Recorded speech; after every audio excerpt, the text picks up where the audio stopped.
You don't always get what you want, no matter how much time, but you're definitely not going to get there if you don't put the time in. I mean, you're an example of how much time that you put in when we were kids. And that's probably one thing I regret more than anything as a wrestler when we were younger is that I wish I would have followed your path a lot more because of all the success that you had. There are wrestling guys, right? There are guys who it's their thing, especially guys who are smaller and you can't play football because you're not big enough, fast enough than everybody else and other things. But like when we were in high school, you could be a 2 or 3 sport athlete and still do really well in the sport of wrestling. Now you have to be an elite athlete to be even someone that can get down to Atlantic City. I try to sell the kids in Mountain Lakes to come out for wrestling as lacrosse is the big one, right? It gets them into all these colleges, and I understand that, and I fully get it here. But the one thing I always tell a kid is when you're getting recruited and the coach is talking to you, if you say you're just a lacrosse kid, or if you're somebody that plays lacrosse but varsity lettered and wrestling and also did this, they don't feel like you've hit your ceiling yet. So everything in life is easy. Dan Gable said it best. Everything is easy in life after you go through wrestling. And that's what I just try to sell on these kids. Like, just do more. And welcome back to Wrestling Mindset. Today we have a very special guest, my teammate, my practice partner all through high school, head coach of Mountain Lakes High School, Big Matt Stanzione. Matt, thanks for joining us. Thanks for having me, man. I really appreciate it. Absolutely, brother. I was just going through the internet and I'm looking it up. Matt Stanzione, Wrestling Mountain Lakes, and I see 14th season. I'm like, what? And then I thought, yeah, that sounds about right. We're getting old. You know what? It hurts even more hearing it come from your mouth. That's for sure. Oh man, but yeah, I mean, we basically, played all sports together growing up. I mean, your dad was my coach for baseball, and you're my teammate for baseball, football, wrestling. I mean, middle school, maybe probably even younger, elementary school. So we were talking about Shamrock football days. We go back some time, man. No, and there's no doubt. And it's been when we saw each other at the Sam Cali this past winter, it's crazy how you don't realize how long it's been since we've seen each other in person. Yeah. I will say this. I think we look pretty good for the age that we are. We haven't changed much. So kudos to you for whatever you're doing, You look the same to me. I mean, in my head, I'm like, when I saw you over at Sam Cali, I'm like, yeah, that's Matt. That's what he looks like. That's what he's always looked like. No, I mean, that's the way you want to have it, especially if we're getting to that point. But no, it's funny you talk about Shamrock football. One of my nephews and my sister's son, her younger son, is playing football, playing tackle football, and his jersey number is number 1. So I was like, well, there he is, right there. That was you.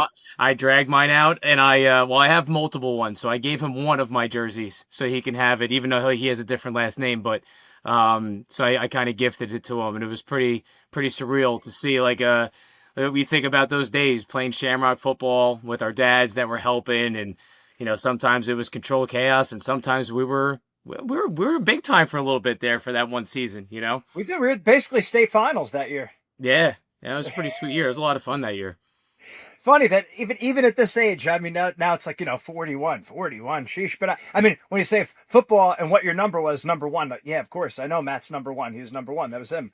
So with the shoulder, with the green shoulder things, right? Mm-hmm. Yeah, the neck collar and the all that stuff, man. Jeff, my brother Jeff, he was just saying it with his son the other day. He's like, oh, one of his teammates has the neck collar. I was like, yeah, it's no problem. Matt used to wear one of those. It's funny what a young guy remembers, It's crazy, man. It's funny what sticks in your head for after all these years too. But man, 14 years. How's it been? How's that been? I mean, so it's crazy to think that it's been this long. I started coaching while I was still in college. When I was at Montclair State, I graduated from Montclair State, got a master's from there, but I started coaching my junior year. Actually, what's funny is, I don't know do you remember Ed Labita? He used to be the Montclair head coach. His daughter was Suzanne, who was my sister's age, and they had older kids that played at JP. They played football too. They were older than us. Okay. And he was our neighbor. He was the head coach at Montclair High School. And my father begged him, like, hey, Matt really wants to start getting into coaching. So I was a volunteer football coach at Montclair High School as a junior. And then I hooked up with their wrestling program as a volunteer as well. That coach left.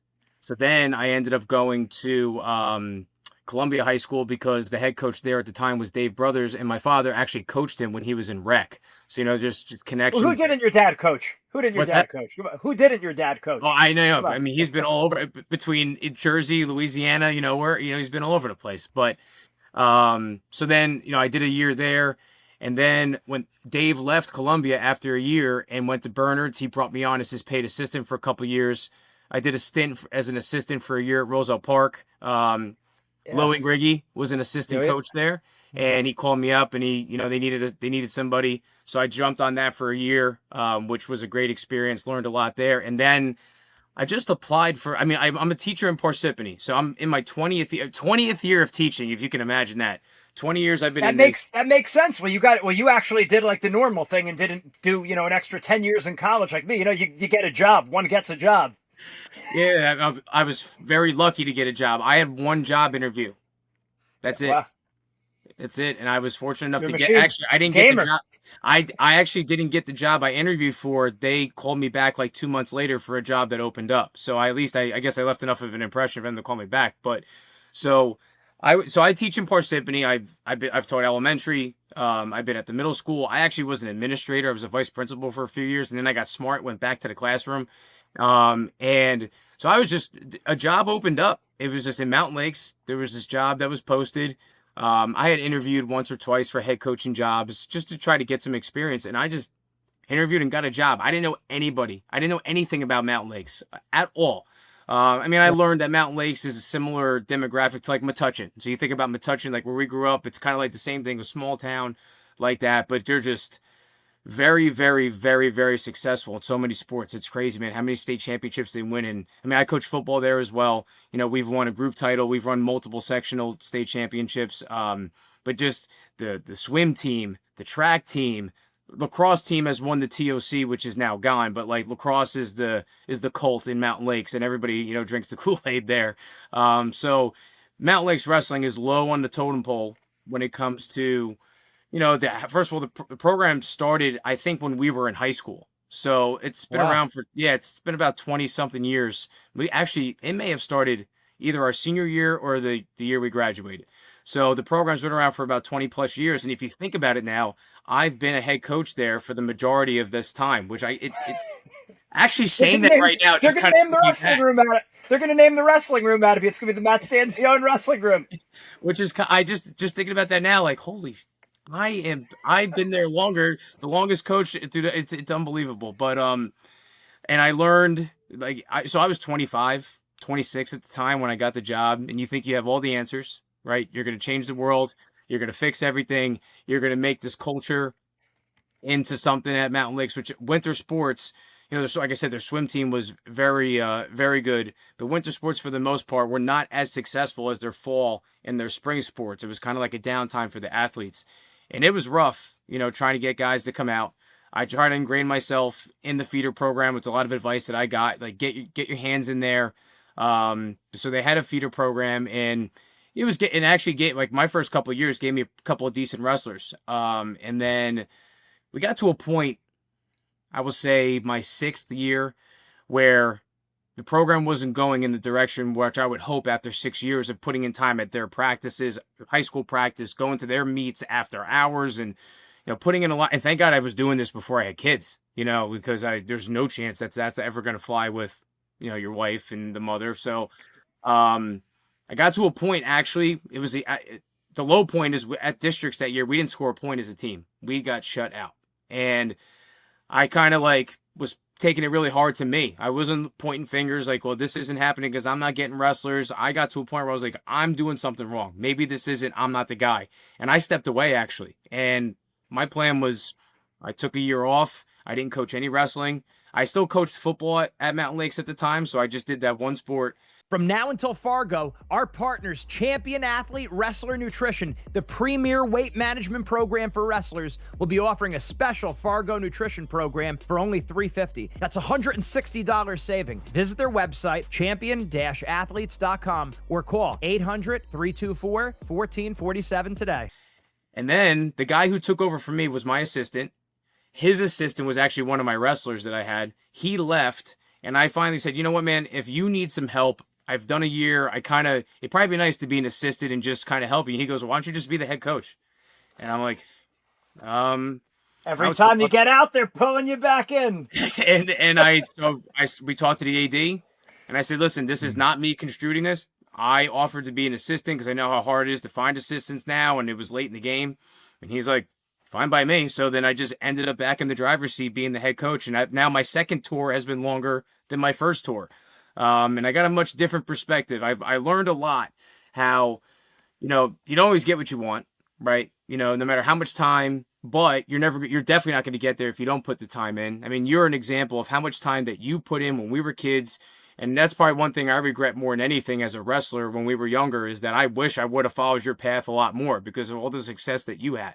And that's kind of like where I figured out, like, hey, you just because you think you're putting in a lot of time doesn't always mean it's going to work out. But at some point, something's going to work out. And you look at it now, still there. And, the one good thing about it not being one of the bigger sports is that I've kind of been able to, just like I said, I'm the longest tenured coach there. And a lot of people know Coach Stans for wrestling, and I'm back involved with the junior program because my daughter did it last year, and hopefully, I signed her up for this year, so she's going to be doing it. So I'm back involved with the junior program, and as any program, COVID crippled a lot of programs, and our feeder program took some time to get back. So 2 years ago, we brought it back. We had about 35, 40 kids, which is not bad coming out of that. But then we had like 60 something kids last year. So our numbers, that never happened when I first started in my first tenure as head coach. We never had numbers like that. So now it's kind of like more rejuvenated, not only because I go to practice to work with my daughter Lily, but also too that the fact that there's all these bodies in the room and kids are excited about it. And, hopefully it will pay off, and hopefully we don't get too old where I won't be able to enjoy it, So that's kind of like, in a nutshell, what my coaching career has been like since I started, That's awesome. I mean, I always knew I always knew you'd be a coach and a teacher. You always had that temperament, that personality, bringing people along, banding people together, the positivity, and just a coach and teacher type person. Like that's a real thing. It's not just like, hey, anyone could be a teacher or coach. If you're wired that way, and if that is something you want to do, that's a calling. Like that's really a higher calling. It's nice to hear you talk about this because you're the man of mystery. You're like one of the few people who didn't sell out on social media. Like literally one of the only people from our class. There's like 5 people who aren't on Facebook that were never on Facebook from our graduating class. And you're one of them. And like one of the few people, I don't want to put anyone else down, but one of the few people that I would have liked to have kept more in touch with. No, and you know what? Like I'm actually really proud of that. There's a lot of accomplishments in my life. I'm sure. I am. My sister doesn't let me hear the end of it that I'm not on any social media. But to me, if I really need something, my wife Carrie, she'll show me something if I really need to see it. But most of the stuff on social media is either fake or I don't want to hear it. So that's just the way it works for me. That's it. But like you said, it's a big accomplishment being, a more extroverted, sociable guy. I mean, I think about one of our middle school yearbooks, and I don't know what you were like Mr. Potato Head the one year. You were in like every single, they have that like twofold picture where you see like the school dances. Yeah. Like Matt Stanzione is in almost every single picture, every group picture. It's how did he get in all these things? But that's what it was, But I mean, I was not in charge of the yearbook. My mother was PTA president, but I don't think that she was involved with the yearbook. So I don't know how that worked out. But you know what, though? Speaking of yearbooks, do you remember our high school yearbook and how they messed up the wrestling section? They gave you a picture that was this big, and I didn't even get in it. I think Adam got it. At least he was a senior that got a pretty decent shot. But there was like all these kids who were underclassmen. They didn't get any action shots. So I'm still bitter over that. That's 20 years later, 20 plus years later. Oh, boy. That's right. It's funny. I know exactly what you're talking about. It's funny. You could go back like 22 years and it's like, yeah, that was, I do remember that entirely. But that's just how, well, I mean, the school yearbooks were funny things. I mean, I remember Joe Rocco being livid. I saw Joe Rocco last year. His son's wrestling at Metuchen. Yes. He came up to me. He's like, hey, you remember me? I was like, yeah, of course. But I remember they like quoted him in the yearbook saying like the decorations at the school dance were nice. And he was just livid. Like, and well, everything I do here, that's what they quote me on. The decoration. And then Adam for the volleyball team, it shows him hitting the ball. So he had a picture in volleyball too. And they said, I didn't just play with the ball. I played with their minds. And Adam's like, I never said that. You keep in touch with him? Yeah, a little bit. I mean, he's in Nebraska. I wish he lived closer, but he's another one just lives further away, Oh, wow. Oh, well, yeah, like I Yeah. said, I mean, I've been like Joey Rocco, you mentioned him, like I've seen him over all these years. But a lot of guys from, we moved out of Edison after my freshman year of college. We moved up to Florham Park. My great grandfather and my grandfather and my uncles all built the original house that was in Florham Park. That was the getaway out of Newark, the house there, and my parents ended up renovating it, and they've been living there ever since. And like I said, I lived there, been teaching in Parsippany. I actually live in Mountain Lakes. I was very, very, very fortunate to be able to find a house. Like I said, Mountain Lakes is like Metuchen. Metuchen's got a little cash around it, and that's the same thing with Mountain Lakes here. So I found a way to sneak in right on the Parsippany border. But I've been here I can't believe I've been in this house for 11 years. It's crazy, man, crazy. But you launched, the movie Failure to Launch. It's like, well, you launched a lot faster than that. You did the normal, like you did 4 years in college, right? You weren't on the 5-year plan, and then you actually got a job like a normal person. And Whereas because I was lingering around. well, what's funny, Gene? Like I got one interview, so I actually applied for grad school the spring of my senior year because I didn't think I was getting a job. So I got into grad school before I even got a job. So it was crazy how I was fortunate, but I was already accepted, so I got my master's right away.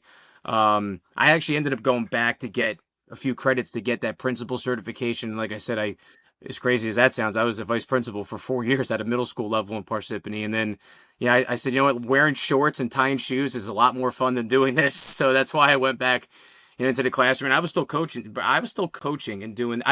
In the 4 years I was a vice principal, I still was coaching 2 sports, and both my kids were born in those 4 years. The first September, I was a vice principal. My daughter Lily was born. It's crazy, man. Crazy. Wow. How many years ago was that? How old are your kids? So, 2018, Lily was born. So she's turning 7 on, I think is it Saturday, the 20th of Saturday? Yeah. So she's turning 7. She's in 2nd grade. And then Josie is 4. She's in pre-K. So she'll be in kindergarten next year, which she can't wait to wrestle. At all. She just wants to be on the mat because her sister's doing it. And Lily's actually, I got her involved in girls flag football too, because it's that nice. You talk about how girls wrestling exploded over these past years. Girls flag football, man, it is unreal how popular it's getting. So I'm getting them involved in the 2 things that are trending right now. That's for sure. Awesome. Well, it's great to see that the Stanzione kids are an asset to their room. I had to pull the Zannettis. The Zannettis are more of a liability in the wrestling room. I had to yank those guys out of rec because they were causing more harm than good. Really? Well, they're just, it's my oldest one is a little bit of a handful. Is a little bit of a handful. How old?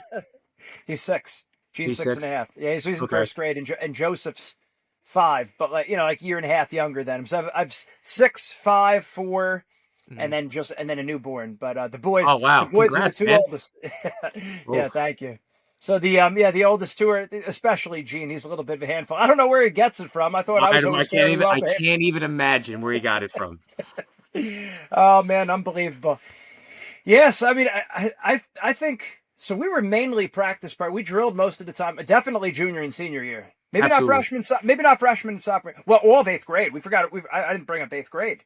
I forgot about that. That's right. I mean, 8th grade, and we're talking about middle school and rec, and rec, and possibly even 7th grade. You started a little bit late. I mean, late relatively. What 6, 7? Yeah, 7th grade. And I regret that. I really do. Looking back on it, I regret so much. I wish I would have started earlier. And like I said, I really wish. And we went to that. Didn't we go to PAL? The club in South Plainfield. Didn't we do that before our senior year, junior year, something like that? It just started before our senior year. Yeah, so I wish, I remember thinking that now I look at, when you're 17, you think you got all the answers, and I didn't do all that stuff. I really do, and the clubs are really like just starting getting to be the thing to do. Like when we were getting out of high school, it wasn't like it is now where you have kids that are 6 and 7 years old and they're already full time in clubs. And I mean, listen, no, it wasn't like that. It was not like that. No, man. I mean, like what you were doing, it was like not abnormal, but it just wasn't as like it is now. Now it's almost like if you're not doing it, you're way behind. Oh yeah. And I do think that in a way, though, I do think the specialization of all sports and in particular wrestling is hurting it. Like, listen, there are guys who are just wrestling. There are wrestling guys, right? There are guys who it's their thing, especially guys who are smaller and you can't play football because you're not big enough, fast enough than everybody else and other things. But I just think like when we were in high school, you could be a 2 or 3 sport athlete and Yep. still do really well in the sport Yep. of wrestling. You know what I Yes. mean? Now you have to be an elite athlete to be even someone that can get down to Atlantic City, and that's just a shame because it does. One thing that turns off kids from wrestling is that they feel like they just can't ever catch up because guys are so good so right away, and obviously I think the other part of it is how guys get burnt out. They do. Yeah. Parents are, you got to do this, you got to do that. We're going to go to this and go to that, and it just wears kids out. So by the time they get to high school, they've had enough. Oh, big time. And I mean, we were young when we were young, going back to that, back in the day when we were kids. But no, it's true. It's like, I mean, it was a great thing. It was a breath of fresh air when fall would come around. It was Shamrock season. And then it was and then it was wrestling season. Yeah. And then it was a breath of fresh air baseball season. One of the things just popping into my head, just the memories that pop. I remember trying out for there was the All-Star, the traveling baseball team. Mm-hmm. And I remember seeing you run around the bases really hustling. And I'm like, man, Matt's really going hard. It just, the hustle always stuck in my head. And we must have been in 6th or 7th grade. Yeah, but even probably. now I still remember, I was like, man, Matt's really going hard. And so these things that you remember, but back to what you said about not only, playing the different sports to avoid the burnout, to be more well-rounded. Yeah. There's also, we used to play outside and have games. Okay, we were different neighborhoods, so we weren't really, if you're across the main road, we're not playing our games. Darren was on my block. We used to play all the time, and I'm sure you guys would have pickup games. Yeah. I think that was so important where everything wasn't structured. You had to make teams. You had to handicap the teams to make them fair and fun. Yeah.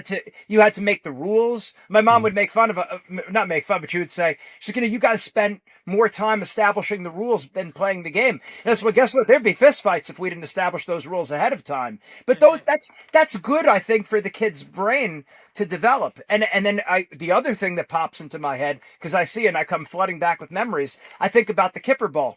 On the Jewish holiday, a lot of we were off from school, and a lot of us Gentiles, we weren't going to temple, and God bless Adam Rosen, because he would go to temple on a full fast and come play in the Kippur Bowl, the Super Bowl of what we would play. But we had those games, and to our credit, we had a state championship football team. We weren't a part of that at the time, but those were kids we grew up with. We had a state championship football team our senior year of high school, and it was made official in that before that practice. We played freshman football together, but by that time we were just wrestling. And Coach Zarro made an announcement that no football players on this team are allowed to play in the Kippur Bowl. That was an official announcement there. And guess what? They had one player on that team that went Division I. Who was who? Well, that was a senior. Who was he? Jeff Zuta, right? Went to Michigan. Went to Michigan and then ended up at Stanford. And guess what? He played in the Kippur Bowl.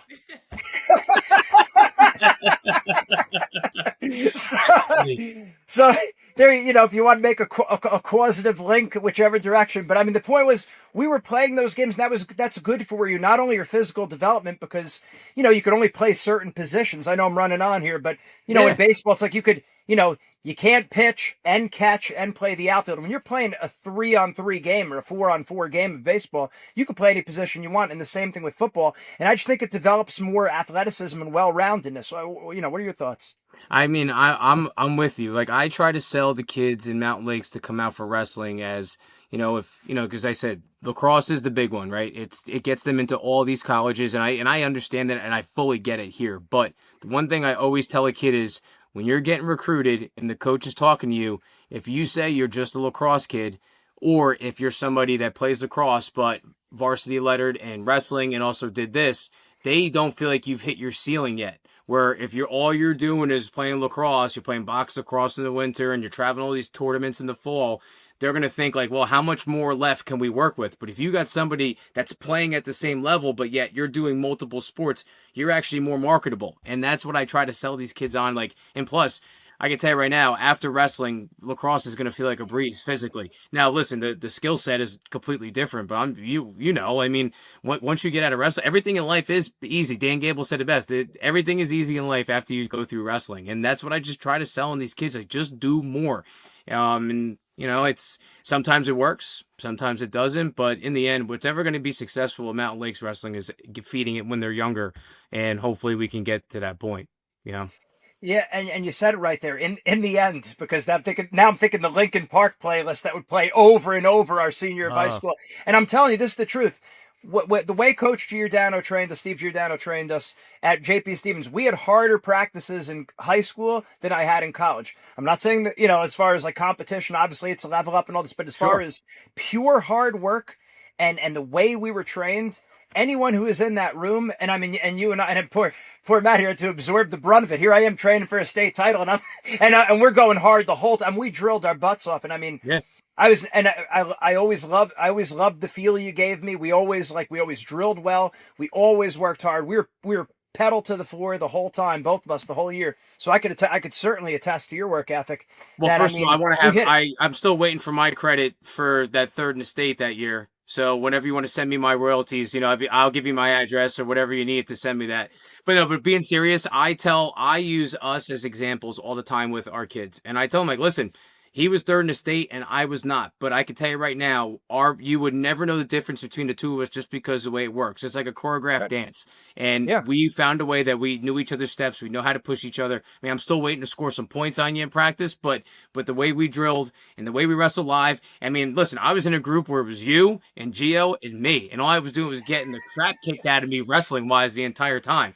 And then hopefully somebody else would come in for a fourth that I could eat up on a little bit. But it definitely made me who I am, but it also made me the coach I am. And like you said, the one thing I will say is when we were in high school, I could tell you that we had so much more of a buffet of moves that we knew. Not that we may use them in a match. Right. You remember the list of takedowns. He would be like, all right. We have the takedown wall. Oh, yeah. The takedown wall, 3 reps of each. You go through all of them, and then when you're done, you're running. Like, at Lakes, I could tell you like a third, not even a quarter of that list. We don't get through because of the kids that come in, and also the style of wrestling. Now, a lot of that stuff is outdated and stuff like that.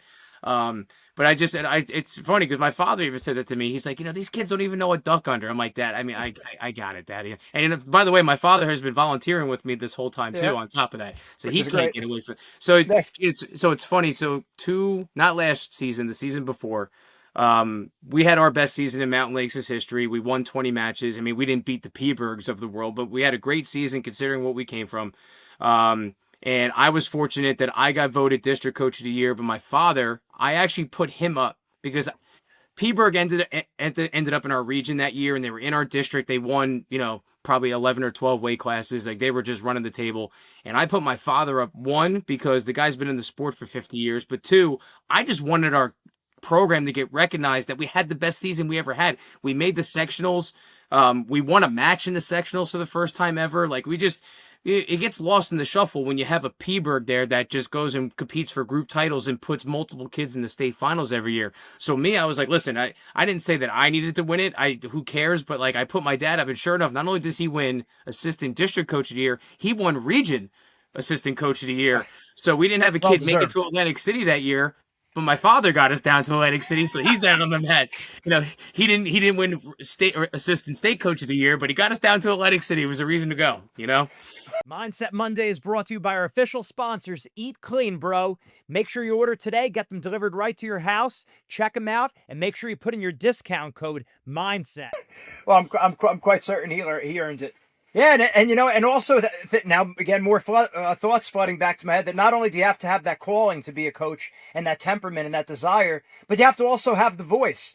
And I think about my region final matches when everyone's cheering. There's one person that you could hear very distinctly, and that's my workout partner, you. They could hear, and of course, also after some of my matches in Atlantic City, where a lot of turmoil ensued. Are we gonna talk about that, or are we gonna leave that alone?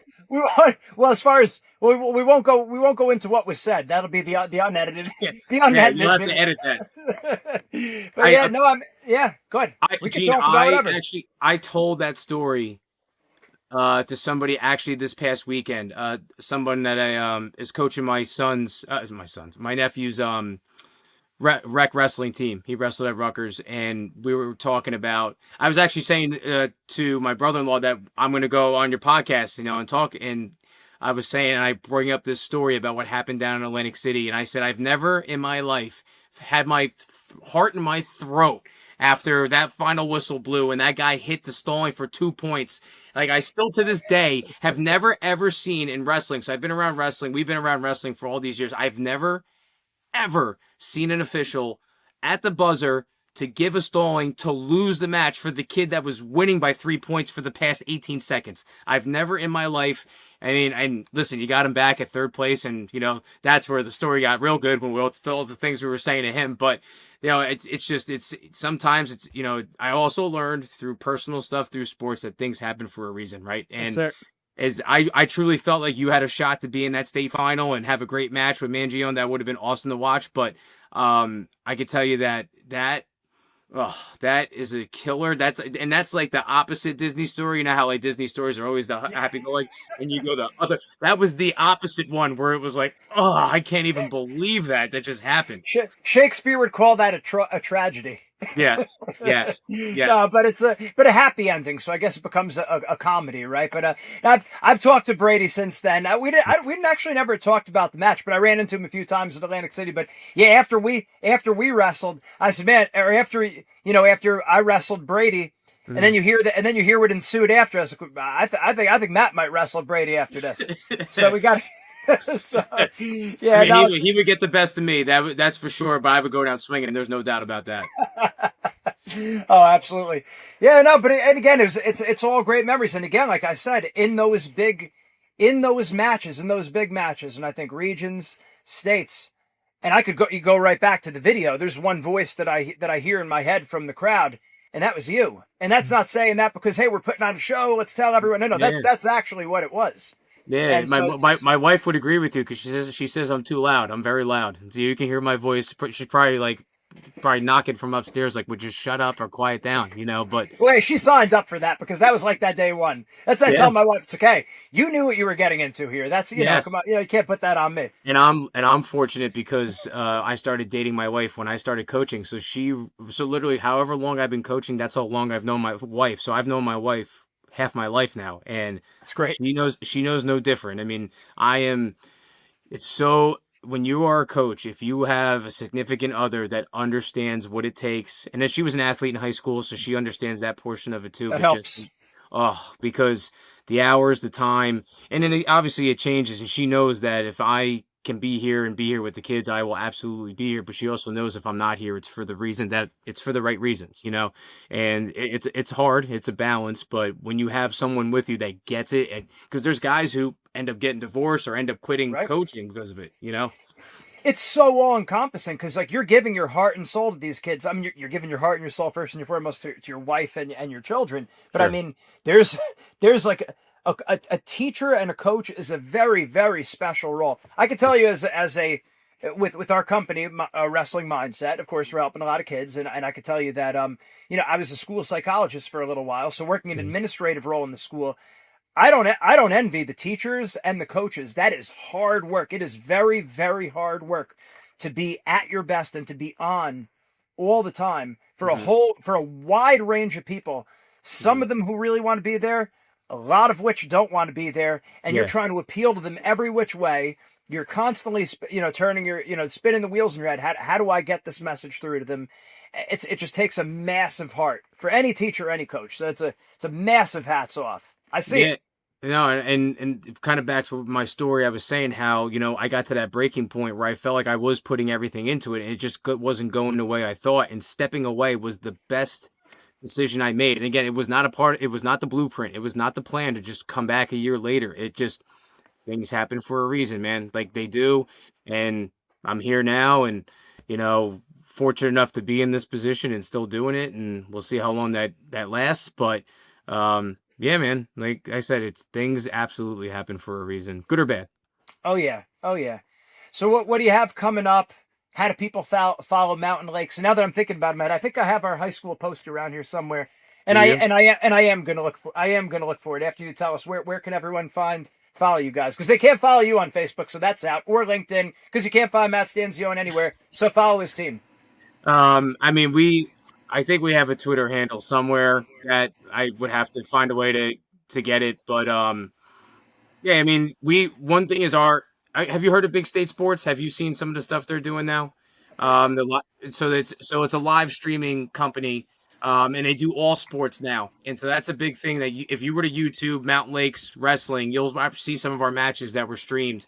Actually, one of our biggest wins, we won a conference on like the last match, down by 10 points, and we pinned at 215 in heavyweight to win a conference one year. Like really, like a real exciting stuff. So you can definitely follow us that way. And the other thing we're going to start doing is we created an alumni association where now we're going to have we'll have a website, and we'll be able to have all those things posted on there. So if we have a match coming up, you just click there, announcements, things like that. So that's another way that's going. It's slowly getting there. Hopefully by the season starts, we'll actually have this website down and be showcase and market our program to all. Like you're saying, you want to be able to reach out to those guys that started 20 something years ago that probably have no idea that all this is going on. So Yeah. No, it's crazy because back when we were competing, it was like there was the New Jersey Forum, box scores in the newspaper. You had to look at it in the newspaper. And now it's just social media. It really changes things, really mentally and emotionally, when you could see what everyone's saying about each other. And all the parents are chirping, the moms and the dads, they know they like all the little stories and what's going on with everyone. It changes a little bit mentally. I remember your Bible, man, that all the box scores you clipped out, and you knew you. I got it right up there, Matt. I got the whole thing up there. That's right by all of that's, and I mean, and I'm the first one that says, don't look at box scores, records, or rankings, because I was doing it partially to pass some time in class, but also just, but I knew all the guys, and I mean, not a great thing mentally. I mean, coaching wise, that would be an awesome tool. Like I'm sure Rutan was doing that, and Giordano were doing that all the time, and getting the newspapers from South Jersey and the Shore and Sussex, things like that. But now everything is just at your fingertips on track wrestling. And then, it's those coaches that put their work in 20, 30 years ago, that the coaches where you had such a huge advantage, but now everything's so accessible to each other that if you don't look, it's on you, because it's so easy to get, Let's pick on Coach Giordano for a moment. Do you really think, Matt, that Coach Giordano, if his personality was going around clipping newspapers, or do you think it's maybe more likely that Coach Mack was doing some of that work, or maybe he was bringing my folder with him to the seating meetings? Say, because he asked me, he brought the notebook to the seat. He brought my notebook to the seating meetings. Let me tell you something. The one thing I will say about Gio, and you said it before, is I modeled, however it looks now, my practices around the way Gio ran a practice, man. He was, I remember the index card he'd bring into the practice room. We're going through this, we're going through that. Do you remember when Scully and Gio went at it in referee's position? And Scully was holding him down. And dude, he was trying to show the move, and he couldn't get out. Coach Giordano was trying to show the move on bottom, right? And Scully was tough. He was a Madison Central guy, right? Or what, Cedar Ridge or Madison Central? One of the Old Bridge. He was tough. That's the one thing you think about. Like Old Bridge, those guys were good on the mat. You had the South Plainfield guys that were good on their feet, and then you had the Old Bridge guys that were the hammers on the mat. And I still remember, all of us sitting when we're supposed to be watching a movie being demonstrated, and all of a sudden they just start going live. And I remember Scully, which I love that man. I haven't seen him in a long time, but I kept in touch with him when we first graduated high school, and I try to stay in touch. And I remember after that go happened for about 10 seconds, the first thing out of his mouth was, guys, if we were on our feet, Coach Gio would wipe the floor with me. Like, he was so humble in that way. He didn't, and it's why you had to love. But dude, the guy was a hammer on top. I mean, it was unbelievable. That was Louis' drill partner for his whole career was Scully. And that worked out well for him. Man, I'll tell you, and again, the way Giordano worked us. And Scully knew what he was talking about too. He would help us tremendously. And I remember you just hear Coach Mack's whistle that was going off every 3 seconds, where he'd be able to do the whistle without touching his mouth. But sounds just the whistle, and you should have 2 in, you should have 3 in, you should have 4 in. And I'm thinking no, literally, Matt and I are actually at the limit of how fast humans can move. Not that we're particularly fast in the sprint, but the fact in terms of quickness and getting up and not wasting any time. I don't think people could move. It'd be hard for people to move faster than we were. And Max telling us we're one behind. And it was kind of like, and then in the background, you hear, in our head, we're like, why don't you get on the mat and run that if we're not going fast enough, and I'm hearing, and we're hearing in the background, Lincoln Park, Chop Suey, well,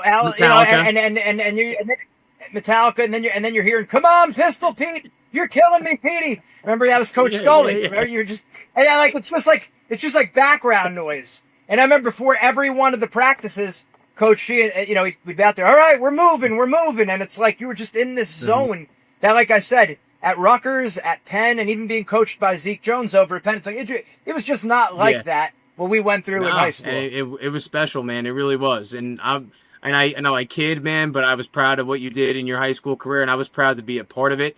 Like I said, it was devastating how that part of it ended, but you got him back, which was awesome, and I think that just makes the story even better. And I miss those days, that's for sure, But, I could still kind of... Wouldn't trade it in. Wouldn't trade it in. No, not at all, man. It was awesome. It was unreal. And I tell people, it's funny, so I tell you, like, with Mountain Lakes, like, we never made a sectional before, and then we did that a couple times, won a match. I tell people we had 3 region champs on our team, and we didn't even qualify for the sectionals. And people are like, what? I'm like, yeah, we had 3 region champs our senior year, and we didn't even get into the data tournament. Right? And we had guys who, like, we had guys who, the other guys were beating people who were pretty tough. Like, you beat some good guys. Adam beat some good guys. Yeah. Like, you go through the lineup. Those people, Rob Landicho eventually made the state tournament. He was a little bit younger at that time. But still, but if you were to put our lineup and you look at it, you'd be like, how did this team at least not get a ticket to the dance? And it's just, it's unbelievable how I tell people, like, it's not that easy. You think you're doing everything right. You think you got studs here and you this, that, and the other. And it's, just sometimes it just doesn't work out, Yeah, and you know what? Every weight class, like, now there's a lot of runaways because the gap between them. But, like, I feel like especially in our county, especially around our weights, there was always a lot of people who were like neck and neck, like an equal talent, which is very hard, which actually makes it a lot mental too, when it's going to be a dogfight all those matches. I mean, South Plainfield and Old Bridge in my weight class were 5th and 6th in the state that year. That was the county final, right? That was Scott Dorr actually. His Dorr and Tommy, and Kienhofer, both. Tommy. Funny wrapping around is Tommy was with the Mountain Lakes program before me. He was a volunteer coach. It's crazy. Like when the program started, someone who was starting the program, one of these parents worked with Tommy and got him involved. So you had Tommy Dorr as a volunteer assistant coach at Mountain Lakes High School. It is wrestle the puck now. Exactly. I mean, and just you talk about a hammer, right? And just so you had that kind of start off with this, and I actually had Tommy stepped away probably like 10 years ago, and I try to keep in touch with him every once in a while. But like this past year, my first year was Mountain Lakes had a county champ, and the kid was a stud football player, played at college, and Tommy was with me. And this past season, we had our second county champ ever. And that's because Del Barton decided to not stick around. So it opened the door, it helped us all out here. But so we had a county champ. Kid made it down Atlantic City. He's the first one to ever make it to day 2 of Atlantic City from Mountain Lakes. But I'm texting Dorr. I was like, hey man, we got a kid that it's like my first year back then. Why don't you come to the banquet? And I actually got him to come to the banquet. So that was kind of cool. Like he came up and spoke, and but it's unreal, man. Like you said, man, back then, like we had some hammers that were in our area at Middlesex County. I mean, I don't know if it's the same way like it used to be, but in Morris County where we are, man, I mean, it's wrestling up here in Sussex County. It's tough. There's no doubt, The time is now to take your mindset to the next level with Wrestling Mindset. Make sure you go to our website, wrestlingmindset.com, and sign up for your free trial session today. Don't wait any longer. You want the mental edge right now. When you sign up for the free trial session, you're also going to get a copy of our free ebook, Building the Predator Mindset. This book has helped thousands of people build confidence, relax under pressure, get motivated, and build mental toughness in wrestling, school, and life. Oh yeah, no, it's always competitive in our state. But yeah, it was tough. It was meaningful, but it just felt like everything we did was meaningful. Like from the baseball, football, the wrestling. It was an exciting time. It was really a special time. And when you think about it, a time before cell phones, so people's heads weren't down the whole time. We were knocking on doors, and if you if there was a, when you're quote going out with a girl in middle school, you had to call her house. You didn't call a cell phone. You had to call her house. You had to say, "Hi, Mrs. Jones, is Amanda around?" or whoever it is. You know what I mean? And like you had to get them on. You had to get them on. You had to say, speak to the parent, or you had to knock on the door. It wasn't like, "Hey, text, I'm here." No, you had to actually have some social skills. No doubt, man. Different times. I don't know if I would have survived though if times were like this, man. I mean, I don't know if I'd be teaching and coaching for 20 years if I had the access of social media and all that stuff when we were in high school, man. Because these kids, that's the one thing I will say about kids these days, man. They have it rough when it comes to that stuff. You have to grow up fast and you have to become more responsible in that way fast, because if not, man, you get swallowed up by this stuff. You really do. That's a really good point. Really good point. I'm gonna see if I got that. I have that poster here, Matt. Now you can see the zoom. The guy walks around in his shorts. Hold on. I think I have this thing up here. Yeah, I do. Here it is. You know the Boy Scout motto: always prepared, not me. Yeah. Oh man, look at that. There it is, right there. Actually, I think I have it somewhere down here or upstairs too, man. Look at this is our house. Oh man. All that blonde hair. At least we're not fully gray. No, I mean, listen, I don't care what color my hair is as long as I still have it. And try to stay in there. Stay even if it goes back a little, we'll take it. I said like I got to keep my hair as long as my father's alive, because I will never hear the end of it if I lose my hair and my father's still around. I don't care what color it is. Funny. Well, JP Stevens Hawks. Let's put Edison Eagles over to the side. My son's always asked me, who's the strongest animal? Who's the fastest? Oh, who's more powerful, a hawk or an eagle? And I'm looking up, I'm like, it's actually an eagle. And then when they say, well, who would win in a fight, a hawk or an eagle? Yes, no doubt. Well, I'm not going to give that to them. And you know what's funny, man? Like we talk about how, like, to this day, 41 years old, if you're from South Edison, I think about that. Like I judge that. You know what I mean? I judge it.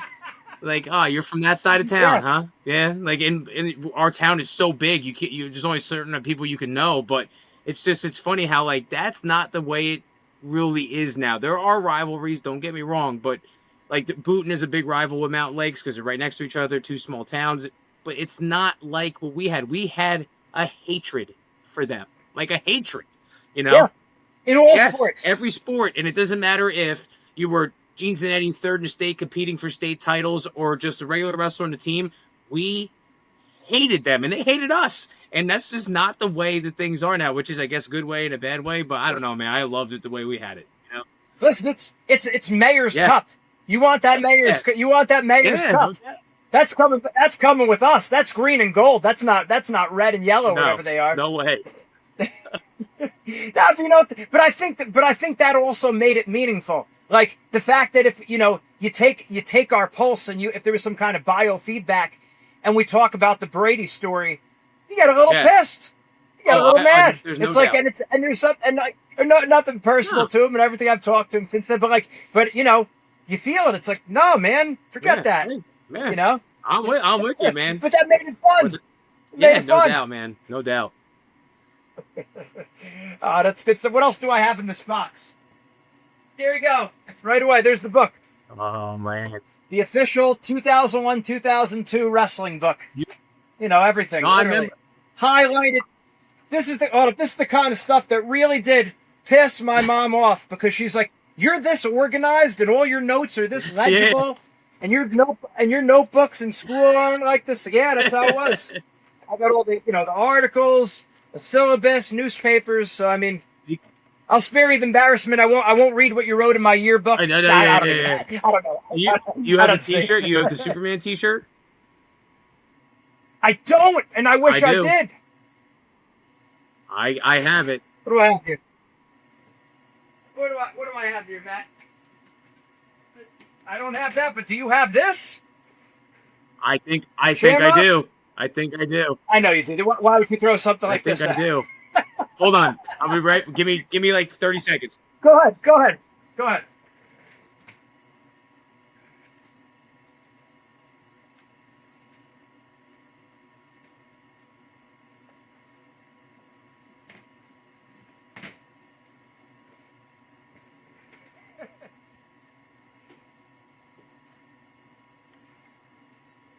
You gotta find the yearbook.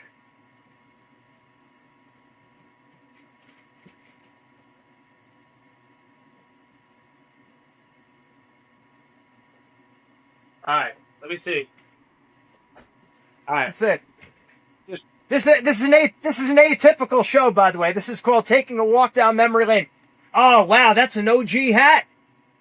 That's fresh. That's like 8th grade freshman year. That's 1999. That's turned the century. And then we got this. I wish I had my jersey. Shoot, man. Yeah, that's a good one. That's good. Oh, you still have. Oh, yeah, of course. I mean, you gotta have the beanie. Yeah, the skull cap. Dude, you ready for this? Ready for this? I am. Is it the T-shirt from our graduation year? Look at that. Wow, that's like 1990. Oh boy, that's high school. That was like sophomore year. That was like 2000. This is a Rutan year, either freshman or sophomore year. It certainly is. Coach Rutan reached out to us about becoming a mindset coach. He's in Florida now, retired. No way. Well, no, my dad still speaks to him, so I know about all that. But I can't wait to tell my father that. I gotta follow up and see how that's going. He was talking to our COO. I got our yearbook. I got the yearbook here. Oh yeah. You know, that's familiar cover. If I pulled out covers from all the different years of middle school, you would know them too. That's Mad Hawks. Yep. All right. I don't know. I did a good job. I don't think you'll remember this. We wrestled at Manasquan. So I don't know if that was. That might have been Gio's years. So either junior or senior year. And we were in the locker room, and I had to. This freaking guy. I mean, listen, man. They just left it out there. I could not take it. Unbelievable. Squan. We had no beef with them. I know, but it was just there. You just had to do it. I don't know. I can't find. No, I'll do, man. I will take a picture. If I'll go in another bin another time, and I'll take a picture, and I'll let you know if I find that Superman shirt. Out of all the times now, I still have. I believe I still have the J.P. Stevens shirt from our 02 class. Oh yeah. Is that in your bag? In there, I don't know. I have another bin that I could maybe go through, but like the black one, the black J.P. Stevens wrestling with the Superman right in the middle. It's a classic. I think it's my dad's, because mine, who the hell knows where mine went, but my father kept. Dude, my dad's basement, if you were there, you'd see all these shirts that are hanging up, and there was the Superman one. I was like, I'm taking that one back to my house. Oh, that's awesome. Yeah. I mean, like, you know what it is? We played with all those shirts on. I mean, like, the jerseys, when we would play football outside, my brothers and I, we used to wear them. So all the cool ones that said Zannetti, they're gone. They're ripped. They're gone. I'm sure your brother Greg wore all that stuff, you know. He got all the hand-me-downs. Right. He was always wearing the clothes down to, I mean, like, when he was in preschool, it's funny that he'd be the one who would become the priest. I guess it's not that funny, but I mean, he would experience his emotions strongly. And I mean, when he was like, kindergarten, preschool, he insisted on wearing my clothes. I remember. And my mom's like, I wasn't going to fight that. That wasn't the battle I was going to fight with him. Okay. Unbelievable. Oh man. That's great stuff, Matt. Like I said, when I search back, the memories, it's just, you're always there. We're always together with all this stuff. It's just so great to see it come full circle and to see the stuff you're doing now. Like I said, I always knew you would be a coach or a teacher if that's what you desired, because you always had that in you, obviously. And of course, you had the voice for it and you had the heart for it. No doubt, man. And listen, for what you and Jeff are doing, it's unbelievable, man. You've made such a great name for yourselves, and you're doing a great thing. And it's funny how you admit, like, that notebook was actually the thing you're trying to keep away from all these athletes. Like, stop looking at all that stuff, focus on yourself, and let the chips fall where they may. And it's funny that that's where you are, but I'm in the least bit am I not surprised by it, and I'm just glad you're giving back to. And you're going to be a huge asset to us coaches and everybody else, man. It's great. I'm proud of you guys. I'm happy for you. Thanks, Matt. I really appreciate it. And what could I say, man? You're a guy. We go back such a long way. So your friendship means a ton to me. Your dad has always been great. Your mom, your sister, everyone's always been excellent. So definitely tell everyone I said hello. Keep up the great work, and of course, however we could help you with the team, show some support. Just let us know. No doubt, man. I think we should definitely hook up and let our families meet each other, because that'd be pretty cool. Absolutely, certainly. All right. All right. All right. Take it easy, bro.